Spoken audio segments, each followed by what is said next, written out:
നമസ്കാരം. ഈ സ്വഭാവമുള്ളവരാണോ നിങ്ങൾ? ഒരിക്കലും വാഹനവുമായി നിങ്ങൾ നിരത്തിലിറങ്ങരുത്. കഴിഞ്ഞ ദിവസം നടന്ന ദാരുണമായ ഒരു കൊലപാതകം, അത് റോഡ് റേജിൻ്റെ പേരിലായിരുന്നു. റോഡ് റേജ് കേസ് എന്നത് സൂചിപ്പിക്കുന്നത് ഒരു ഡ്രൈവർ മറ്റൊരു ഡ്രൈവറോട് കാണിക്കുന്ന കോപമോ ആക്രമണമോ റോഡിൽ അപകടകരമോ ആക്രമപരമോ ആയിട്ടുള്ള ഒരു സംഭവത്തിലേക്ക് നയിക്കുന്ന സാഹചര്യമാണ്. വാക്കാലുള്ള ദുരുപയോഗം, ഭീഷണികൾ അല്ലെങ്കിൽ ശാരീരിക അക്രമം പോലുള്ള പെരുമാറ്റങ്ങളിലൂടെയാണ് ഇത് പലപ്പോഴും പ്രകടമാകുന്നത് എന്നുള്ളതാണ്. റോഡ് റേജ് ഒരു പ്രത്യേക നിയമപരമായ കുറ്റകൃത്യമല്ലെങ്കിലും ഗതാഗത ലംഘനങ്ങൾ, അപകടങ്ങൾ, പരിക്കുകൾ, ക്രിമിനൽ കുറ്റങ്ങൾ എന്നിവയ്ക്ക് പോലും കാരണമായേക്കാവുന്ന വിവിധ പ്രവർത്തനങ്ങൾ ഇതിൽ ഉൾപ്പെടുന്നു എന്നുള്ളതാണ്. റോഡ് റേജ് എന്നത് ഒരു അക്രമാസക്തമായ ഡ്രൈവിംഗ് സ്വഭാവമാണ് എന്ന് പറയേണ്ടിയിരിക്കുന്നു. അതിലൊരു ഡ്രൈവറുടെ കോപമോ നിരാശയോ മറ്റൊരു ഡ്രൈവർക്കോ ഡ്രൈവർമാരുടെ കൂട്ടത്തിനോ നേരെ തിരിച്ചുവിടപ്പെടുന്നു എന്നുള്ളതാണ്. അപ്പോൾ നമുക്കറിയാവുന്ന ഒരുപാട് സംഭവ വികാസങ്ങളുണ്ട്. ടൈൽ ഗേറ്റിംഗ്, ആക്രമണത്തെ ഈ ഹോൺ മുഴക്കുക, അശ്ലീലാംഗ്യങ്ങൾ കാണിക്കുക, മറ്റ് ഡ്രൈവർമാരെ വാക്കുകൾ കൊണ്ട് അധിക്ഷേപിക്കുക, അല്ലെങ്കിൽ ഈ ശാരീരികമായിട്ടുള്ള വഴക്കിടൽ ഉണ്ടാവുക, എന്നിവയൊക്കെ ഇതിനകത്ത് ഉൾപ്പെടുന്ന കേസാണ്. ഒരു പ്രത്യേക റോഡ് റേജ് കുറ്റകൃത്യമില്ലെങ്കിൽ പോലും റോഡ് റേജിൽ നിന്ന് ഉടലെടുക്കുന്ന പ്രവർത്തനങ്ങൾ അശ്രദ്ധമായിട്ടുള്ള ഡ്രൈവിംഗ് ആണ്, ഒപ്പം തന്നെ ആക്രമണമാണ്. അല്ലെങ്കിൽ ആരെങ്കിലും കൊല്ലപ്പെട്ടാൽ കൊലപാതകം തുടങ്ങിയ വിവിധ കുറ്റകൃത്യങ്ങൾക്ക് ചിലപ്പോൾ കുറ്റം ചുമത്താൻ ഇടയാക്കുന്ന തരത്തിലുള്ള കുറ്റകൃത്യങ്ങളാണ് റോഡ് റേജ് എന്ന് പറയുന്നത്. കഴിഞ്ഞ ദിവസം വഴിയിലെ വാക്കുതർക്കത്തെ തുടർന്ന് യുവാവിനെ കാറിടിപ്പിച്ച് കൊലപ്പെടുത്തിയതിന് ഞെട്ടലിലാണ്, അതിൻ്റെ ആ ഞെട്ടലിലാണ് ഇന്ന് കേരളം എന്ന് പറയപ്പെടുന്നത്. റോഡ് റേജിൻ്റെ ദുരന്ത ഫലമാണ് നമ്മൾ കണ്ടത് എന്നുള്ളതാണ് കഴിഞ്ഞ ദിവസം. ആ കാറിടിച്ച് കൊലപ്പെടുത്തിയ സംഭവം വാഹനത്തിന് സൈഡ് കൊടുക്കുന്നതുമായി ബന്ധപ്പെട്ട തർക്കത്തെ തുടർന്ന് ഉടലെടുത്തതാണ്. അവസാനം അപകട മരണമെന്ന കരുതിയ സംഭവമാണ് കൊലപാതകമായി മാറിയത് എന്നുള്ളതാണ്.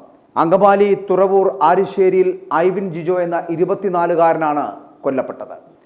കേസിൽ പ്രാഥമികമായിട്ടുള്ള പോസ്റ്റ്മോർട്ടം റിപ്പോർട്ട് പുറത്തു വന്നപ്പോൾ മരണം തലക്കേറ്റ പരിക്ക് മൂലമാണ് എന്നുള്ള റിപ്പോർട്ടും കിട്ടിക്കഴിഞ്ഞു. തല മതിലിലോ മറ്റോ ഇടിച്ചതായിട്ട് സംശയിക്കുന്നുമുണ്ട്. ശരീരത്തിൽ മറ്റു പരിക്കുകൾ ഉണ്ട് എന്നുകൂടി പോസ്റ്റ്മോർട്ടം റിപ്പോർട്ടിൽ പറയുകയും ചെയ്യുന്നുണ്ട്. അപ്പോൾ കേസിൽ CISFൻ്റെ കോൺസ്റ്റബിൾ മോഹൻകുമാറിൻ്റെ അറസ്റ്റ് രേഖപ്പെടുത്തിയിട്ടുണ്ട്. വാഹനം ഓടിച്ചിരുന്ന CISFൻ്റെ SI ആയിട്ടുള്ള വിനയ് കുമാർ ദാസിനെ അങ്കമാലിയിലെ സ്വകാര്യ ആശുപത്രിയിൽ നിന്ന് പോലീസ് കസ്റ്റഡിയിൽ കളമശ്ശേരി മെഡിക്കൽ കോളേജിലേക്ക് മാറ്റുകയും ചെയ്തിട്ടുണ്ട്. നെടുമ്പാശ്ശേരി വിമാനത്താവളത്തിൽ SI തസ്തികയിൽ ജോലി ചെയ്യുന്ന വിനയ് കുമാർ ദാസും കോൺസ്റ്റബിൾ മോഹനും ബീഹാർ സ്വദേശികളാണ്. മുൻപരിചയമോ പൂർവ്വവൈരാഗ്യമോ ഇല്ലാത്ത ഒരാളെ വഴിയിൽ വാഹനം മറികടന്നുമായി ബന്ധപ്പെട്ട തർക്കത്തെ തുടർന്ന് വണ്ടി ഇടിച്ചു കൊല്ലാൻ തീരുമാനിച്ചെങ്കിൽ അത് റോഡ് റേജ് എന്ന രോഗാതുരമായ മാനസികാവസ്ഥ തന്നെ. അപ്പോൾ ഈ പ്രവണത കേരളത്തിൽ ഈയിടെയായി വർദ്ധിച്ചു വരികയാണ് എന്നുള്ളത് ആശങ്ക ഉളവാക്കുന്നുണ്ട്. സൗമ്യവും പരസ്പര മര്യാദയിൽ ഊന്നിയതുമായിട്ടുള്ള റോഡ് സംസ്കാരം നമുക്ക് ക്രമേണ കൈമോശം വരികയാണ് ഇതിലൂടെ സംഭവിച്ചുകൊണ്ടിരിക്കുന്നത്. അപ്പോൾ ഇടുങ്ങിയ റോഡുകളും നിയന്ത്രണമില്ലാത്ത വാഹനപ്പെരുപ്പവും ഇത്തരം അതിക്രമങ്ങൾക്ക് കൂടുതൽ അവസരങ്ങൾ ഉണ്ടാക്കുന്നു എന്നുള്ളതാണ്. കഴിഞ്ഞ ദിവസം, അതായത് ബുധനാഴ്ച രാത്രി 10 മണിക്ക് നടന്ന സംഭവം ഇത്തരത്തിലാണ്. നായത്തോട് ഭാഗത്ത് വെച്ച് CISF ഉദ്യോഗസ്ഥർ ഈ ഐവിനെ ഇടിച്ചു തെറിപ്പിക്കുകയും കാറിൻ്റെ ബോണറ്റിൽ 1 കിലോമീറ്ററോളം വലിച്ചു കൊണ്ടുപോവുകയും ചെയ്തിരുന്നു. കാറ് ഓവർടേക്ക് ചെയ്യുന്നതിനിടെ ഉരസിയതാണ് ഈ തർക്കത്തിൽ കലാശിച്ചത്. കാർ ഇങ്ങനെയാണോ ഓവർടേക്ക് ചെയ്യുന്നത് എന്ന ഐവിൻ്റെ ചോദ്യത്തിന് ഇങ്ങനെയാണ് എന്നായിരുന്നു ഈ CISFകാരുടെ മറുപടി എന്ന് പറയപ്പെടുന്നത്. CISFകാർ വാഹനം തിരിച്ചു കൊണ്ടുപോകുവാൻ ശ്രമിച്ചപ്പോൾ ഐവിൻ തടസ്സം നിന്നു. ഇവരുടെ കാറിൻ്റെ മുന്നിൽ കയറി നിന്ന് ഫോണിൽ ഇവരുടെ ദൃശ്യങ്ങൾ പകർത്താൻ ശ്രമിച്ചു എന്നുള്ളതാണ്. അപ്പോൾ ഇതോടുകൂടി CISFകാർ ഈ ഐവിനെ ഇടിച്ചു തെറിപ്പിച്ച് ബോണറ്റിലേക്ക് ഇട്ടിട്ട് അതിവേഗത്തിൽ ഓടിച്ചു പോവുകയായിരുന്നു എന്നുള്ളതായിരുന്നു. അപ്പോൾ ബോണറ്റിൽ പിടിച്ചു കിടന്ന് നിലവിളിച്ച ഐവിനെ അമിത വേഗതയിൽ 1 കിലോമീറ്ററോളം ദൂരം ഓടിച്ചു പോയി. രാത്രി 10 മണിയോടെ നായത്തോടുള്ള സെൻറ് ജോൺസ് ചാപ്പലിനും സെൻറ് സെബാസ്റ്റ്യൻ കപ്പേളയ്ക്കും ഇടയിലുള്ള കപ്പേള റോഡിൽ വെച്ച് കാറ് സഡൻ ബ്രേക്ക് ചെയ്ത് നിലത്ത് തള്ളിയിട്ട ശേഷം കാറ് കൊണ്ടിടിപ്പിച്ച് കൊലപ്പെടുത്തുന്നതിന് പ്രതികൾ ശ്രമിച്ചു എന്നാണ് FIRൽ പറയുന്നത്. ഐവിനെ അങ്കമാലിയിലെ ആശുപത്രിയിൽ എത്തിച്ചപ്പോഴേക്കും മരിക്കുകയും ചെയ്തിരുന്നു. സംഭവ സമയത്ത് CISF ഉദ്യോഗസ്ഥർ മദ്യപിച്ചിരുന്നതായി ദൃക്സാക്ഷികൾ വെളിപ്പെടുത്തുകയും ചെയ്യുന്നുണ്ട്. തർക്കം ഐവിൻ ജിജോ മൊബൈൽ പകർത്താൻ ശ്രമിച്ചത് ഉദ്യോഗസ്ഥരെ കൂടുതൽ പ്രകോപിതരാക്കി എന്നുള്ളതാണ്. സംഭവത്തിൽ CISFൻ്റെ ആഭ്യന്തര അന്വേഷണം ഇപ്പോൾ പ്രഖ്യാപിച്ചിരിക്കുകയാണ്. നേരത്തെ തന്നെ വിനയ് കുമാർ ദാസിനെയും ഒപ്പം തന്നെ ഈ മോഹൻകുമാറിനെയും ഇതുമായി ബന്ധപ്പെട്ടിട്ട് CISF സസ്പെൻഡ് ചെയ്തിരുന്നു. അപ്പോൾ ഇത്തരത്തിൽ റോഡ് റേജ് കേസുകൾ നിരവധി ഉണ്ടായിട്ടുണ്ട്. റോഡിലെ അമിത ക്രോധം കേരളം എന്ന് പറയപ്പെടുന്നത് കേരള മനസാക്ഷിയെ തന്നെ നോവിച്ച പല സംഭവങ്ങൾ സമീപകാലത്തുണ്ടായിട്ടുണ്ട്. നമുക്കറിയാവുന്ന ഏറ്റവും ശ്രദ്ധേയമായ കേസ് എന്ന് പറയപ്പെടുന്നത് തിരുവനന്തപുരത്ത് MLA സച്ചിനും മേയർ ആര്യ രാജേന്ദ്രനും ബന്ധുക്കളും ഒക്കെ ഉൾപ്പെട്ട യാത്രാസംഘം റോഡിൽ കാർ കുറുകെയിട്ട് KSRTCന്റെ ബസ് തടഞ്ഞു നിർത്തി. ആ സംഭവം രാഷ്ട്രീയമായി വരെ കേരളം ചർച്ച ചെയ്തതാണ്. തിരുവനന്തപുരം മേയറായിട്ടുള്ള ആര്യ രാജേന്ദ്രനും അദ്ദേഹത്തിൻ്റെ ഭർത്താവ് സഖാവ് സച്ചിനും ഒക്കെ കൂടെ ചേർന്ന് അന്ന് ഒരു ബസ് ഡ്രൈവർക്ക് നേരെ നടത്തിയ ആക്രമണവും ആക്രോശവും ഒക്കെ തിരുവനന്തപുരം നഗരം കണ്ടതും കേട്ടതുമാണ്. കേരളം മുഴുവൻ അത് ഞെട്ടലോടുകൂടി വായിച്ചതുമാണ്. ആ സംഭവം എന്തുകൊണ്ടുണ്ടായി?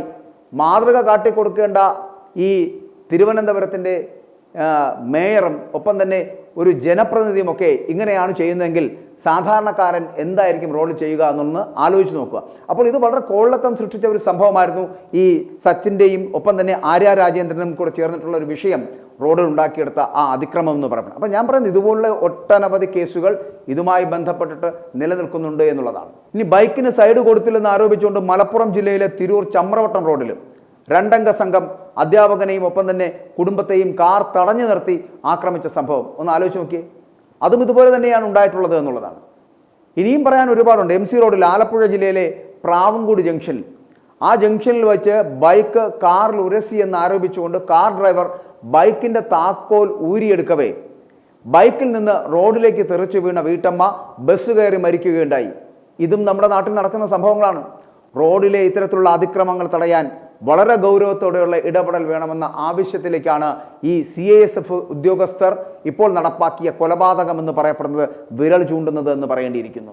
ഇന്ത്യയിൽ റോഡ് റേജ് ഇന്ത്യൻ പീനൽ കോഡിൻ്റെ അതായത് IPC സെക്ഷൻ 304 അത് ഈ കൊലപാതകത്തിന് തുല്യമല്ലാത്ത കൊലപാതകം എന്ന് പറയുന്ന തരത്തിൽ, അല്ലെങ്കിൽ 506 ക്രിമിനൽ ഭീഷണിയാണ്. ഇത്തരത്തിലുള്ള കുറ്റങ്ങൾ ചുമത്തിയേക്കാവുന്ന സംഭവമാണ്. അപ്പോൾ പ്രത്യേക സാഹചര്യങ്ങളെ ആശ്രയിച്ചുകൊണ്ട് ശിക്ഷകളിൽ ഇവ ഉൾപ്പെടുത്താം. തടവ്, പിഴ അല്ലെങ്കിൽ ഇവ രണ്ടും കൂടി ചേർത്ത് കൊടുക്കാവുന്ന ഒരു സംവിധാനമാണ്.